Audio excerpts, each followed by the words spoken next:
¿qué tal? ¿Cómo estás? Bienvenido una vez más a este tu canal, Un Café entre Hermanos. Qué bueno que estás mirando este video, qué bueno que te están interesando las cosas de la palabra de Dios.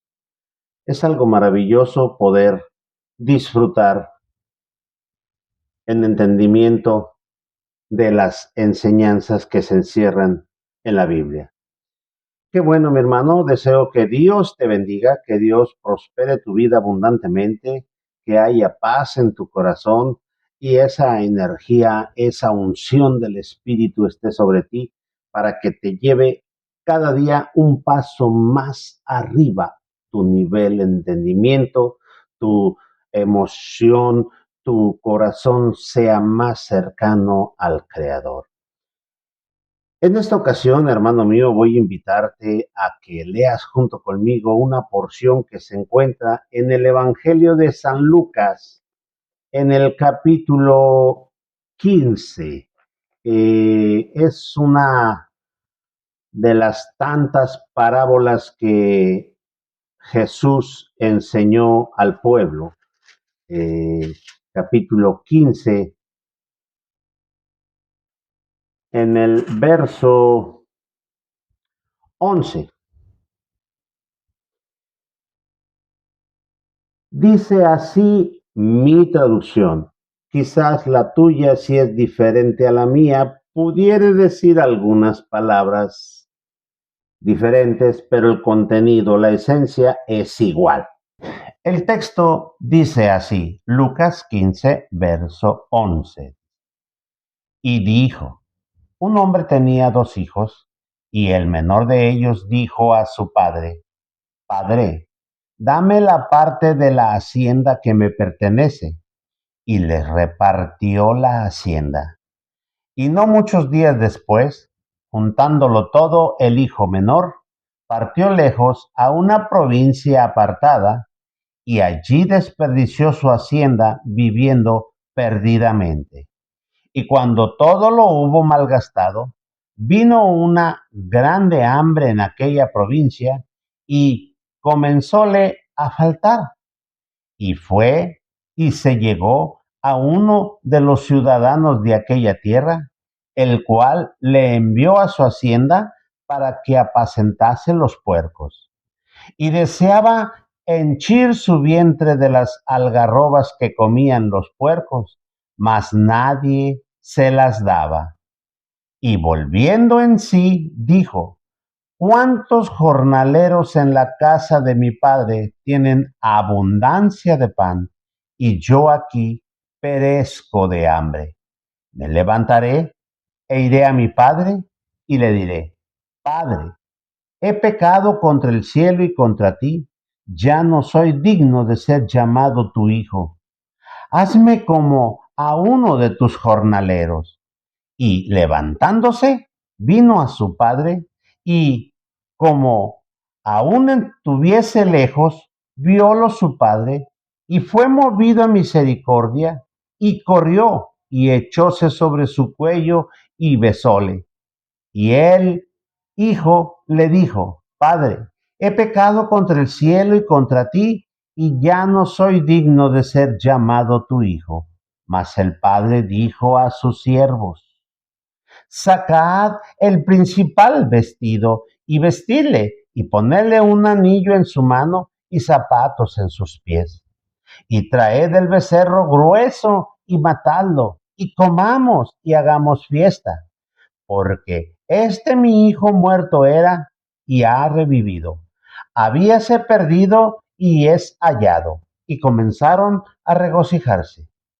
Y su hijo el mayor estaba en el campo, el cual, como vino y llegó cerca de la casa, oyó la sinfonía y las danzas, y llamando a uno de los criados, preguntóle qué era aquello.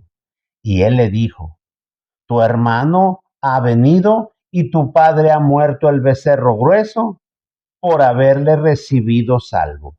Entonces se enojó y no quería entrar. Salió por tanto su padre y le rogó que entrase.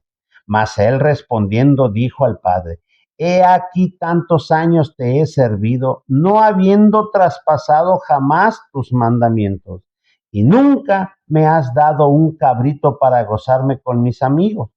Mas cuando vino este tu hijo, que ha consumido tu hacienda con rameras, has matado para él el becerro grueso. Él entonces le dijo: Hijo, tú siempre estás conmigo y todas mis cosas son tuyas. Mas era menester hacer fiesta y holgarnos, porque tu hermano, muerto era y ha revivido. Habíase perdido y es hallado.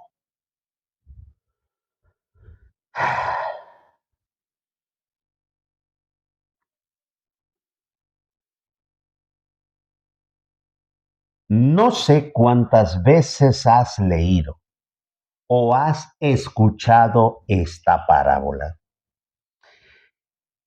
Es una narrativa muy hermosa, una historia que estremece hasta la fibra más honda del corazón del ser humano, porque es una historia familiar, es un hecho que muy continuamente sucede sobre la redondez de la tierra. Jesús enseñaba a la multitud con parábolas.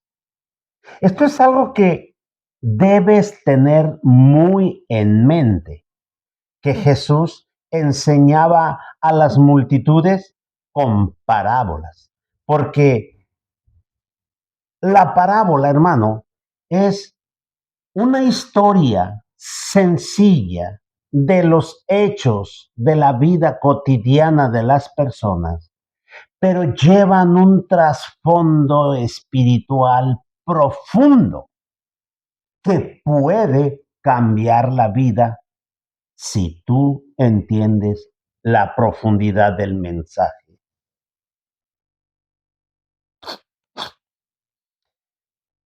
Dice en el Evangelio de San Mateo, en el capítulo 13, hablando de las parábolas, cómo el evangelista registra estas cosas que Jesús les dijo a sus discípulos cuando miraron y le preguntaron por qué contaba historias.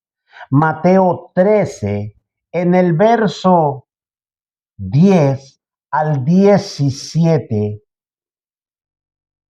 quiero que veas desde el verso 3, dice. Mateo 13, verso 3, dice, y les habló muchas cosas por parábolas. Hasta ahí. Muchas cosas Jesús les habló, les enseñó, les instruyó usando parábolas, lenguaje sencillo, historias comunes. Muchas de ellas las conocían o las vivían los oyentes. Estando aparte Jesús con sus apóstoles, dice la escritura que en el verso 10 dice así: entonces, llegándose los discípulos le dijeron: ¿por qué les hablas por parábolas? Y él respondió y les dijo: porque a vosotros es concedido saber los misterios del reino de Dios o del reino de los cielos, mas a ellos no es concedido. Mira, mi hermano, pon mucha atención lo que dice el texto. Le preguntaron: ¿por qué enseñas a las gentes por parábolas, con historias sencillas, con narrativas de los acontecimientos del diario vivir de la humanidad? Y dice que les contestó: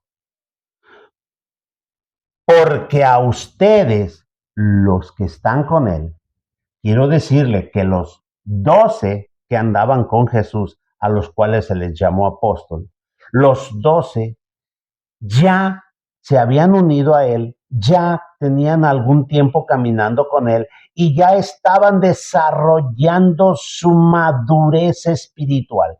Estaban entendiendo más cosas de lo que comúnmente aprendían.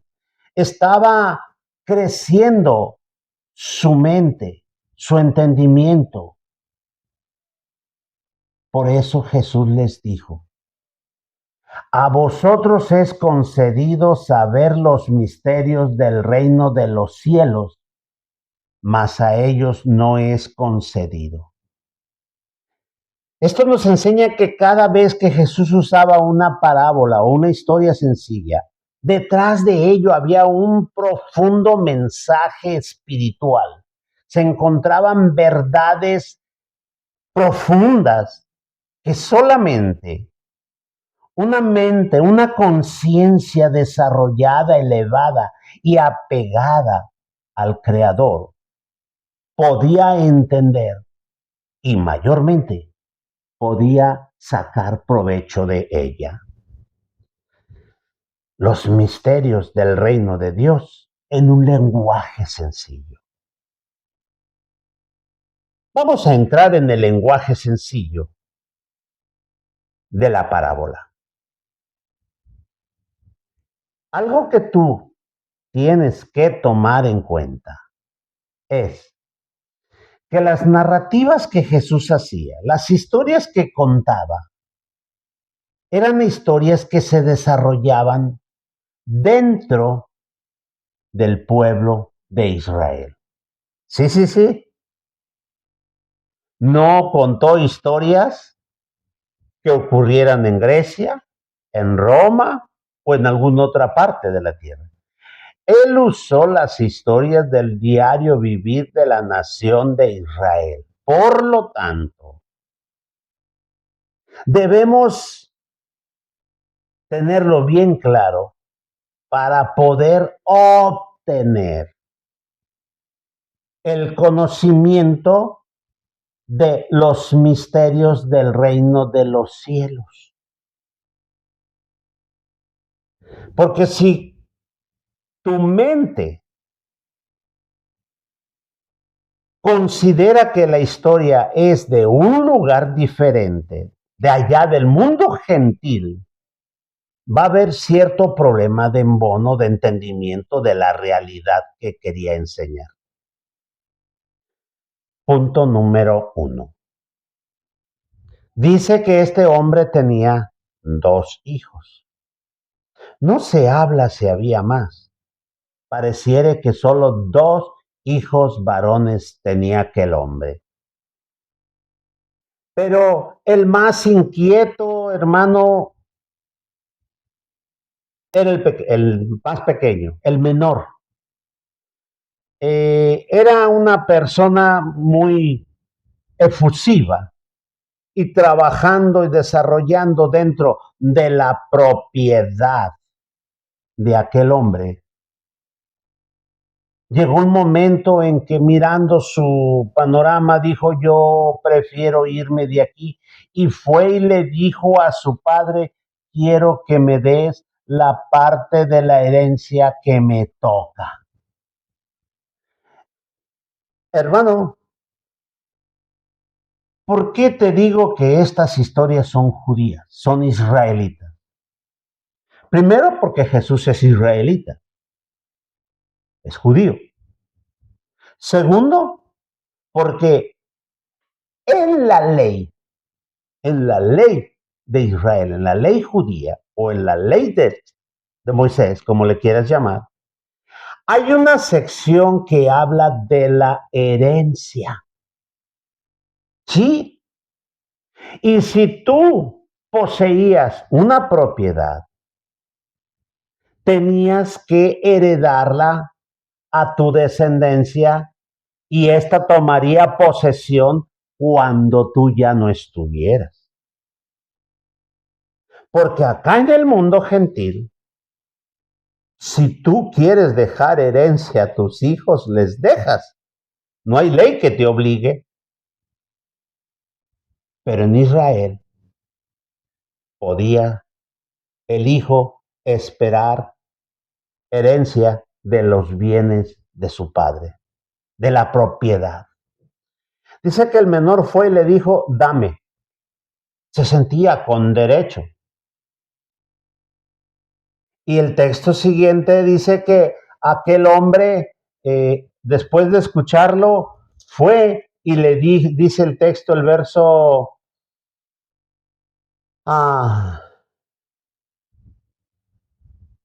12, dice, y el menor de ellos dijo a su padre, padre, dame la parte de la herencia que me pertenece. Y dice, y les repartió la hacienda. No solo al menor, a los dos. Sí, sí, al mayor y al menor, a sus dos hijos, les repartió los bienes. ¿Cómo lo hizo? ¿Cómo se reparte la herencia en Israel? La ley de Israel dice que el hijo mayor o primogénito le toca doble porción que a los demás hijos. Por eso, cuando la persona o el padre ya estaba en vísperas de su muerte, establecía esa regla o decretaban esa regla. Si moría sin testamento, era igual. Tasaban, valuaban todo y lo repartían entre los hijos, pero al mayor le tocaba doble. Es decir, si había que repartir algo entre 4, se tenían que hacer 5 partes para que al mayor le tocaran 2. Eso, mi hermano, es lo que le llamaríamos la ley de la herencia y la primogenitura. Puedes leerlo por allá en el libro de Deuteronomios capítulo 21, del verso 16 y 17, donde se establece la ley. Que a tu hijo primogénito tienes que dejarle doble, sea hijo de tu mujer amada o sea hijo de una segunda mujer que tenían los israelitas y que podían no amarla profundamente. Al primogénito o al mayor le tocaba dobles bienes que al otro. Cuando lees desarrollando toda esta parábola encontrarás, hermano, que la repartición fue bienes movibles, no de la tierra, porque dice que una vez que les repartió, al poco tiempo el menor agarró todo y se fue a otro lugar. Dice el verso 13 de Lucas 15. Y muchos días después, juntándolo todo, el hijo menor partió lejos a una provincia apartada y ahí desperdició su hacienda viviendo perdidamente. ¿Por qué se fue el hijo? No estaba conforme con tener los ojos encima de él de parte de su padre. Es decir, no soportaba que el padre lo estuviera observando y obviamente cuestionando cuando hacía las cosas equivocadas. No le gustaba estar sujeto a nada. De tal manera que se fue a una provincia o a un país o a un lugar lejano, distante, al otro extremo de donde ellos vivían. ¿Por qué? Allá no lo conocían. Llegó con bienes, es bien recibido en cualquier lugar.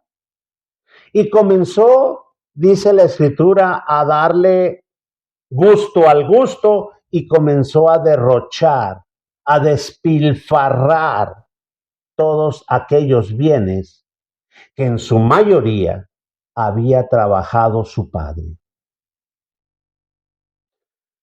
La historia sigue diciendo que aquel muchacho tiró todo, lo derrochó. Y luego, de repente, en el lugar donde estaba, vino una hambruna, una escasez de alimento. Empezó a tener hambre toda la gente y como él no era conocido y ya no tenía bienes, estaba pasándola más feo que los demás. Nadie le daba nada. Así que fue y se arrimó a un ciudadano de ese lugar y le pidió trabajo. Y aquel le dijo, te voy a dar trabajo en mi hacienda, ve y dales alimento a los cerdos.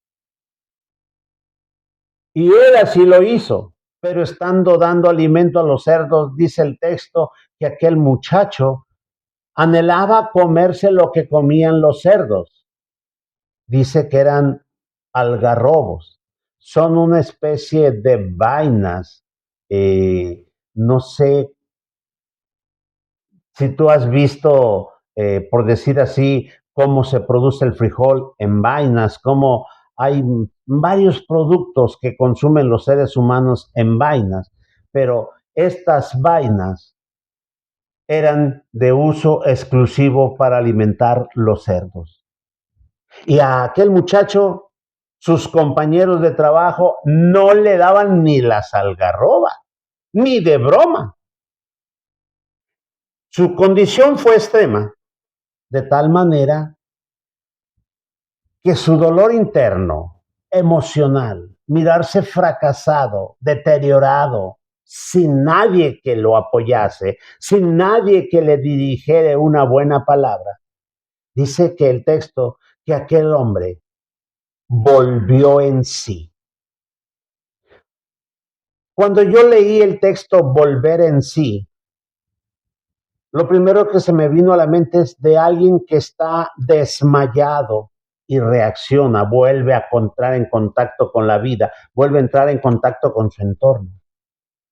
Encontré una traducción que traduce de las palabras esas del griego de donde se dice vuelve en sí, traduce y él cambió de pensamiento. Fíjate que hermano, aquí está la clave. Aquel muchacho cambió de pensamiento y se autoanalizó y dijo, estoy en una condición mala. Y allá con mi padre, en la hacienda de mi padre, sus trabajadores tienen mejor vida que yo acá.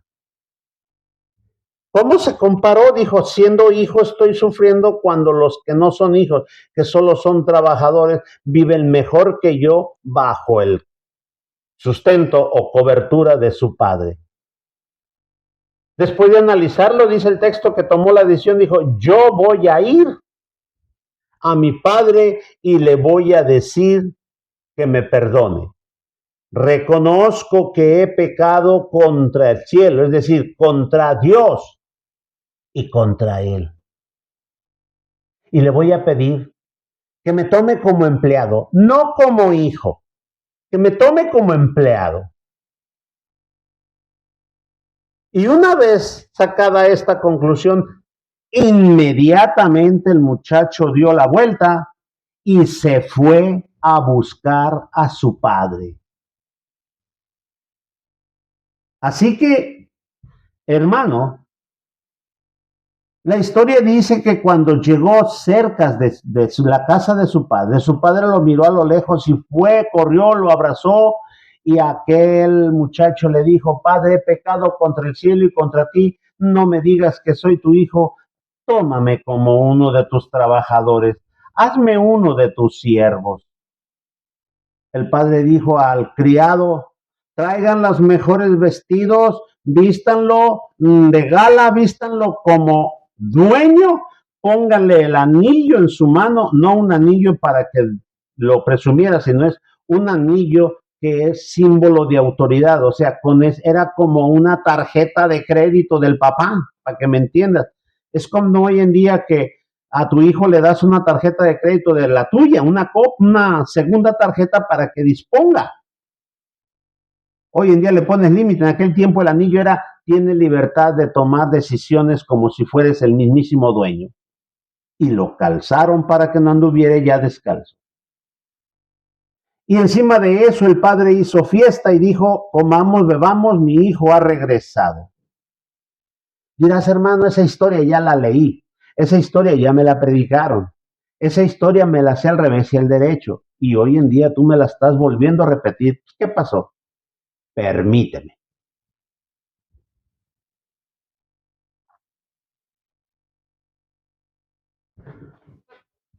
Lo que quizás nunca habías escuchado es sobre el segundo hijo, el mayor, el que se había quedado con aquel hombre, el que seguía trabajando en los campos.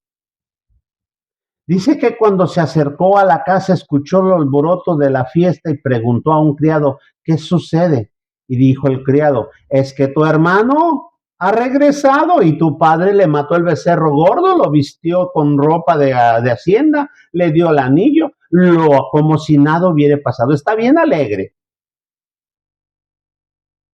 Y este hijo mayor, dice la Biblia, que se enojó, se molestó, no estaba de acuerdo del proceder del padre para con aquel de su hermano que había hecho las cosas indebidas desde un principio.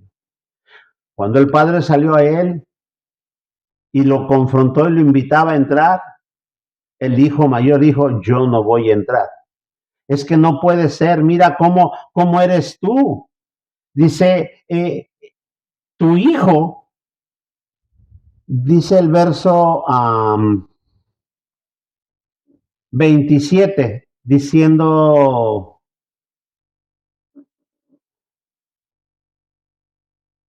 el verso 28 dice, entonces se enojó y no quería entrar. Salió por tanto su padre y le rogaba que entrare. Mas él, el hijo mayor, respondiendo, dijo al padre, he aquí tantos años te he servido, no habiendo traspasado jamás tus mandamientos, y nunca me has dado un cabrito para gozarme con mis amigos. Mas cuando vino tu hijo, que ha consumido tu hacienda con rameras, has matado para él el becerro grueso. Y él entonces le dijo, el padre le dijo, hijo, tú siempre estás conmigo y todas mis cosas son tuyas. Mas era necesario hacer fiesta y alegrarnos porque tu hermano muerto era y ha revivido, se había perdido y es hallado. Fíjate en el hijo mayor. Le dijo, tantos años te he servido, es decir, todo el tiempo he trabajado contigo. No he traspasado un solo de tus mandamientos, no te he fallado. Y tú nunca me has dado un cabrito para gozarme o comérmelo con mis amigos. Entremos un poquito más. Este hijo mayor siempre obedecía a su padre y trabajaba correctamente. Cuando el padre repartió la hacienda, tomó los bienes, hizo 4 partes. Dirás, ¿cómo 4? Sí, déjate, voy a explicar. Una parte la dio al hijo menor, 2 partes al hijo mayor y el padre se quedó con la otra parte. Y la fusionó con las 2 partes de su hijo mayor. El hijo mayor recibió aquello en conocimiento, porque el padre no agarró la espada y dijo, esto es tuyo, porque el hijo le dijo, yo no me voy, yo me quedo aquí contigo. A cada quien, mira, esto es muy común en las montañas, en los ranchos de montañas, yo lo vi, es muy común que el padre destine a algunos de los animales que posee, si tiene, vamos a decir, unas 20 o 30 vacas y tiene un hijo o dos, de repente el padre dice, mi hijo, ven, mira, ves esa vaca negra, a partir de hoy esa vaca es tuya y todo lo que produzca. Y el hijo se alegra porque, oh, por fin tiene una vaca, está generando un patrimonio. La vaca produce más becerros y de esa forma se van haciendo de bienes. Y a cada hijo le reparten eso. Pero todo queda dentro del mismo rancho, del mismo campo. Todas están juntas. Solo de palabras saben quiénes son. Cuando el hijo menor miró todo lo que era de él, dijo, yo me lo llevo y lo gasto y lo tiró por allá. El hijo mayor ahí lo dejó junto con los bienes de su padre. Pero curiosamente podemos deducir esto. El hijo mayor nunca se sintió dueño de las cosas. Porque le dijo, padre, ni siquiera un cabrito me has dado para comérmelo con mis amigos. Pues que no tenía ya bienes, no tenía repartición del padre. Que no le había producido ya su parte para poder tomar una parte. Y fíjate lo que el padre le dijo, mijo, todo lo que tengo es tuyo. ¿Por qué no tomó el hijo mayor el cabrito que tanto está reclamando? ¿Por qué no tomaba? Pues era de él también todo. Lo habían unido. Si el hijo mayor tomaba un cabrito, también el padre iba a comer. Pero el hijo mayor no se sentía propietario de las cosas. No había creído, no había aceptado en su corazón las palabras de su padre que le dijo, esto tienes tú, esto es tuyo, estos son tus bienes. El hijo menor sí lo creyó luego y tomó las cosas y ¡boom! Se fue con todas las chivas. Ahora bien,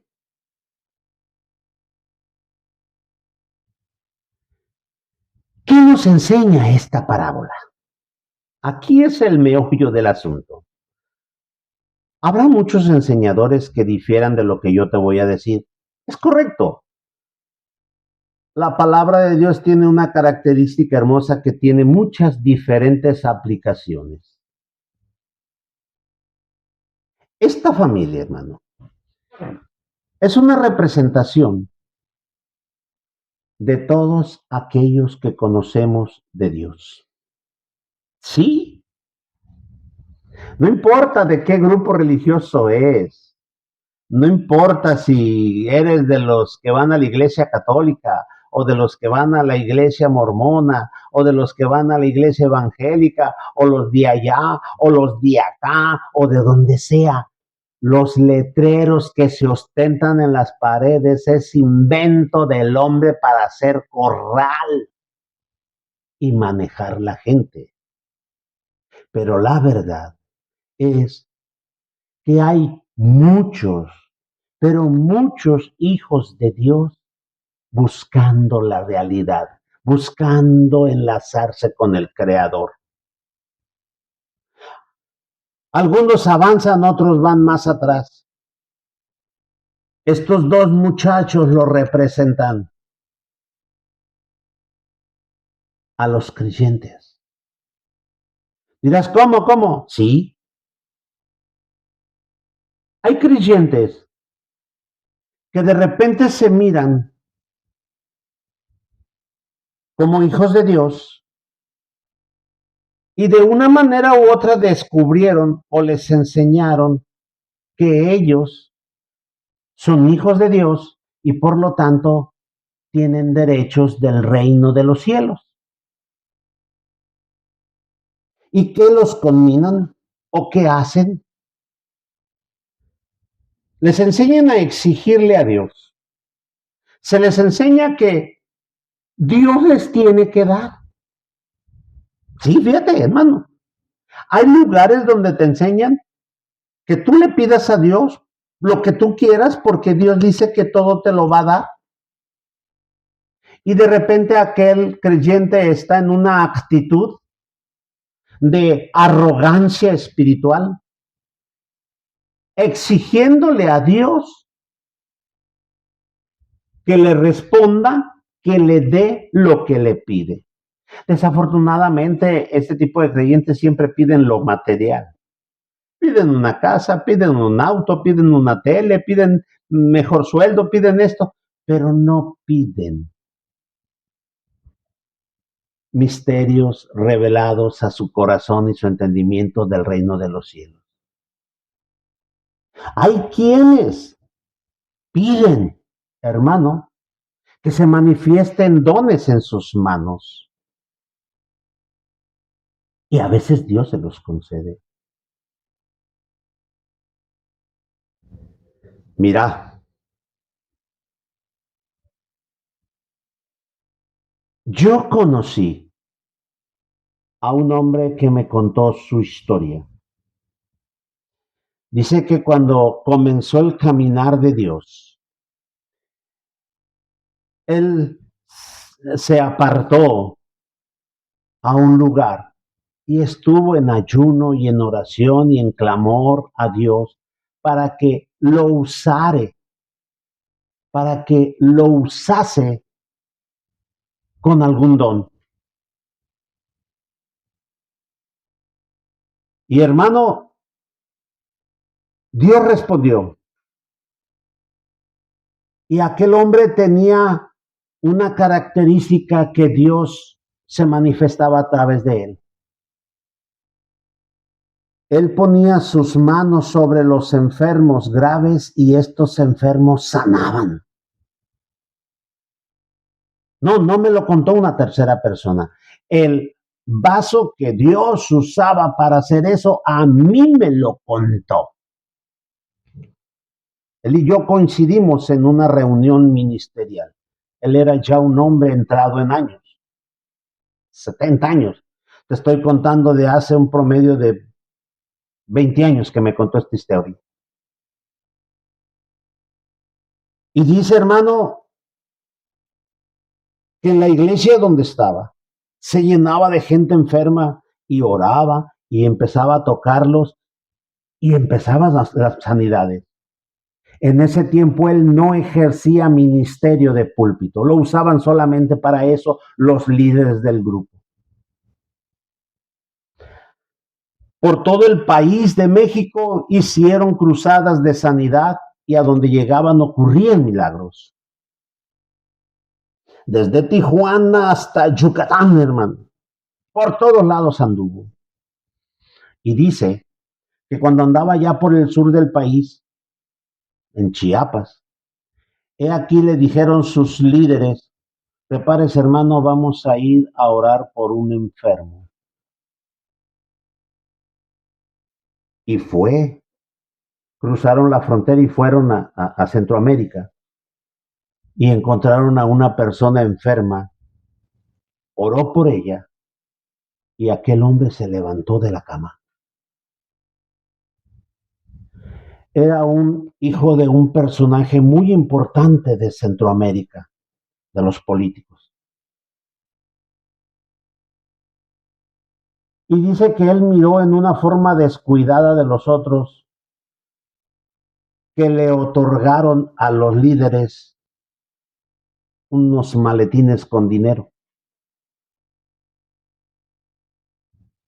Y él, cuando ya estaba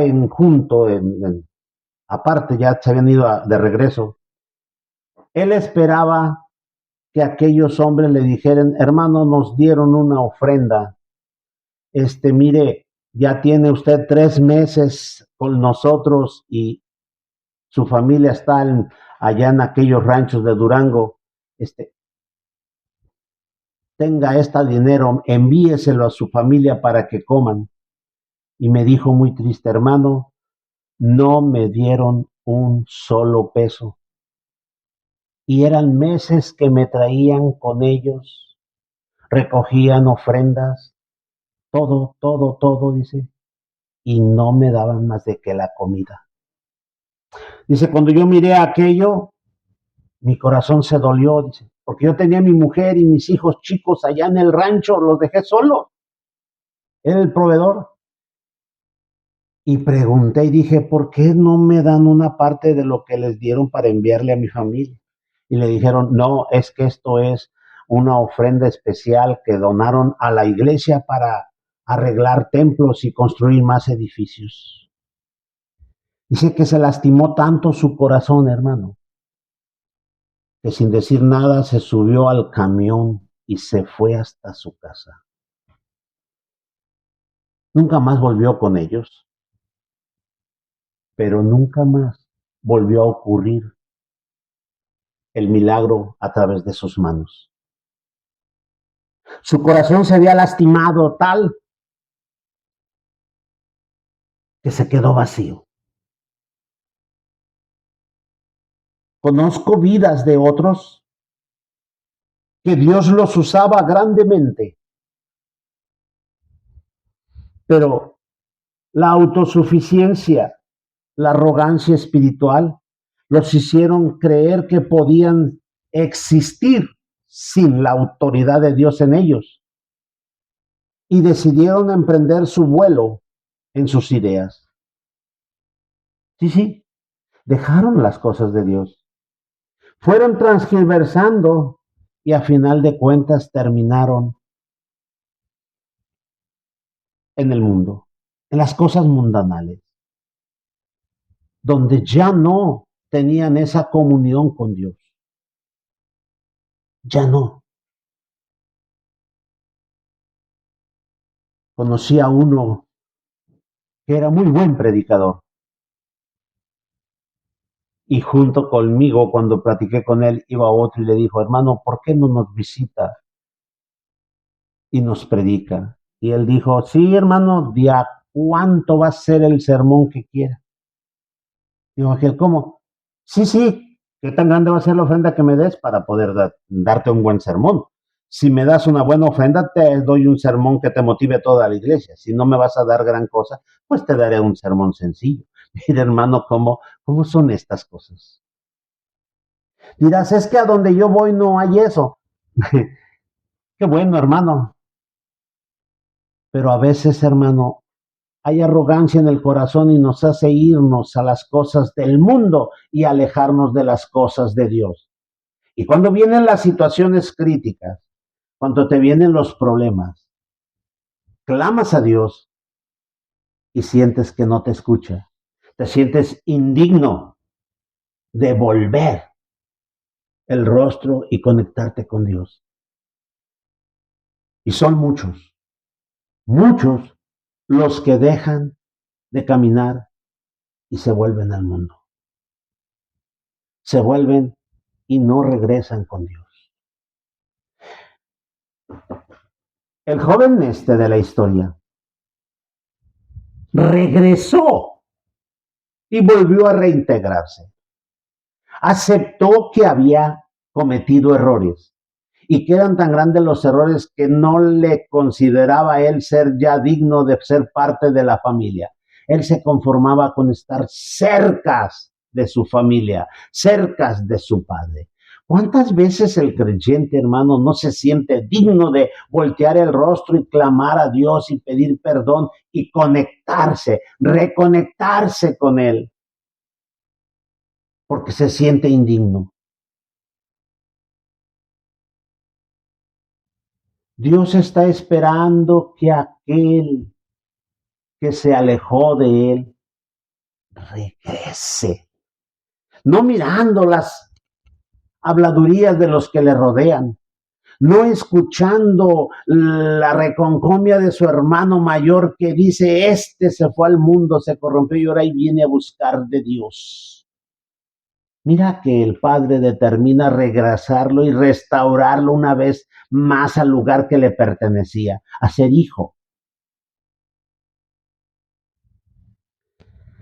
Ay, hermano, la clave de esto es que este hombre joven, después de haber sufrido todo lo que sufrió, hubo un destello de conciencia y reconoció dónde estaba su problema. Hubo un genuino pesar en su corazón y decidió regresar al Padre para tener esa cercanía. ¿Cuántas veces te has alejado de Dios? ¿Cuántas, hermano?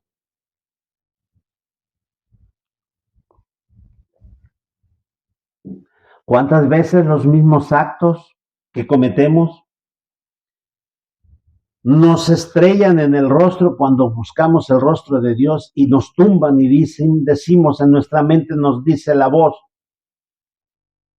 hipócrita, ¿para qué buscas si eres un pecador? Dios no te va a responder. Pero mira que este joven dijo, yo voy a ir con él, me voy a humillar, voy a reconocer mi falta y que me dé chance de estar dentro de su propiedad, dentro de su hacienda, como trabajador, ya no como hijo. Yo quiero estar ahí. Recuerdo una historia de un hermano compañero en el ministerio hace años, que hablábamos en una reunión respecto de cuando viniere Cristo y reuniere sus ovejas. Y unos decían, ¿en qué lugar me quedaré? ¿Estaré adelante? ¿Estaré en medio trecho, a la izquierda, a la derecha? Él dijo, miren hermanos, yo me conformo con entrar. No le hace que cuando cierren la puerta me raspe la espalda. Así este joven, este creyente, quería estar dentro. Decídete a regresar si estás separado de Dios. Si en tu corazón, si tú vas a la congregación, formas parte de la iglesia, andas en los activos, pero adentro de ti, en tu corazón, estás despegado, sientes el vacío, sientes el alejamiento de con Dios, regresa, arrepiéntete, reconoce dónde está la falta y camina en dirección hacia el Padre eterno y reconcíliate con Él. Mira cómo la enseñanza dice que lo restauró. Ahora bien, vayamos al segundo hijo. ¿Qué pasó con él? Por principio de cuentas, este segundo hijo representa a todo y cada uno de los creyentes que jamás se han ido de con Dios. Que desde el día que entraron en contacto con Dios, o que desde el día que se convirtieron, en términos de grupo, han permanecido ahí. Ya llevan 10, 15, 20, 30, 40, 50 años, pero son monótonos. ¿Dónde están? Parecieren como un flotador en agua. Ahí están. Dice que cuando el mayor habló con su padre, le dijo, yo jamás te he desobedecido. Jamás he faltado a una de tus órdenes. Jamás he pecado contra ti. Jamás. Y hay creyentes que es así, hermano. Son estáticos. Llegaron y se estacionaron y tienen años. Años, años, años. Y es verdad, no hacen cosas malas. No andan en la mundanalidad. Se cuidan de ello. Pero ¿te acuerdas de lo que dijo el hijo mayor? El reclamo de él. Adentro en su corazón sentía el deseo de algo. Deseaba también comerse un cabrito. Hermano mío, el reino de Dios no es comida ni bebida. San Pablo escribe en Romanos y dice que es justicia, paz y gozo en el Espíritu. Hay quienes caminan esta senda flotando, flotando, estáticos, no son perversos, no son malos, caminan. Pero ¿sabes qué? En su interior desean conocer los misterios del reino de los cielos. ¿Sí? Mira, espérate, ¿cómo que el hijo menor descubrió un misterio del reino de los cielos? Correcto. Es verdad. ¿Sabes cuál misterio descubrió el hijo menor allá donde andaba? El gran misterio que encierra el arrepentimiento genuino para con Dios.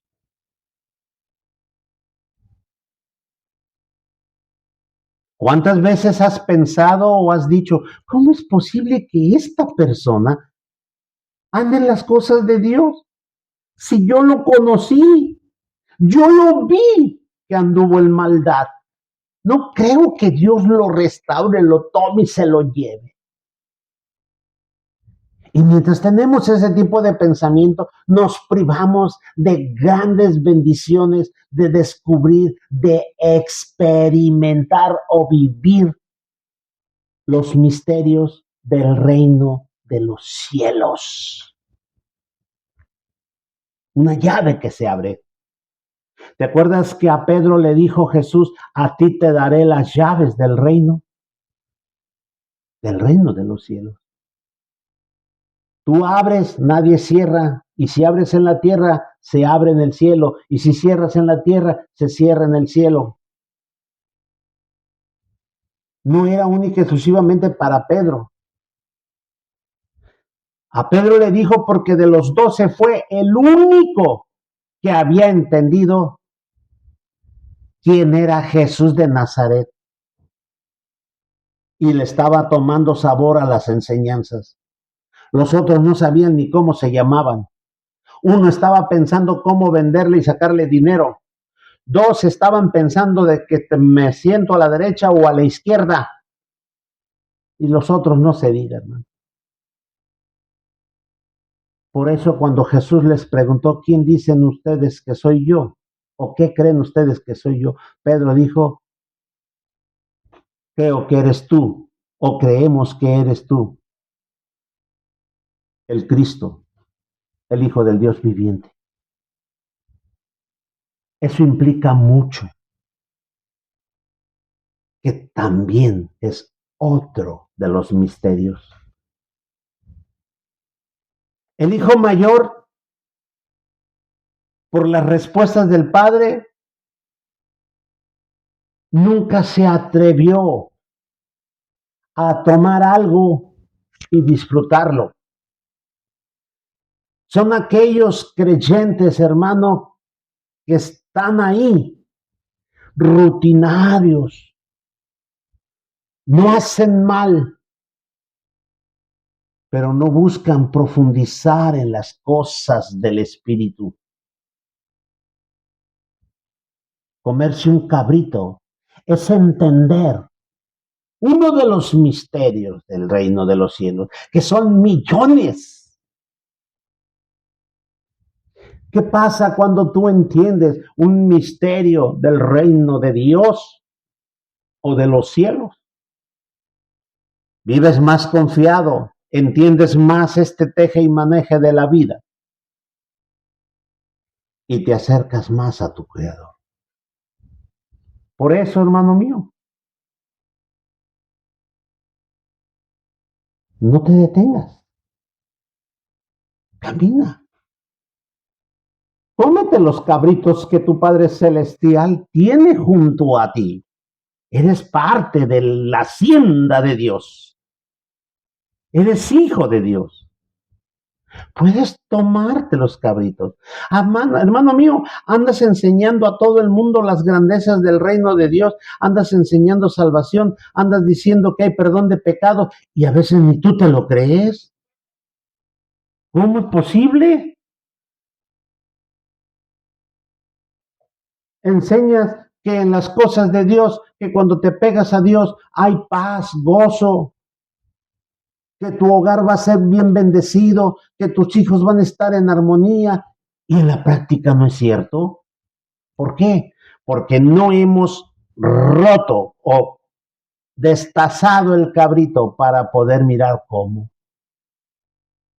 Cuando tú y yo entendamos cómo es que Dios quiere que sea cada cosa, podemos ponerlo en práctica y obtener los resultados que Dios dice que tendremos. Por eso, hermano, las cosas de Dios son deleitables. Y con un café entre hermanos, mejor. De mi parte, Dios te bendiga, te dé entendimiento en todo esto y ánimo, ya nos falta poco. Dios te bendiga.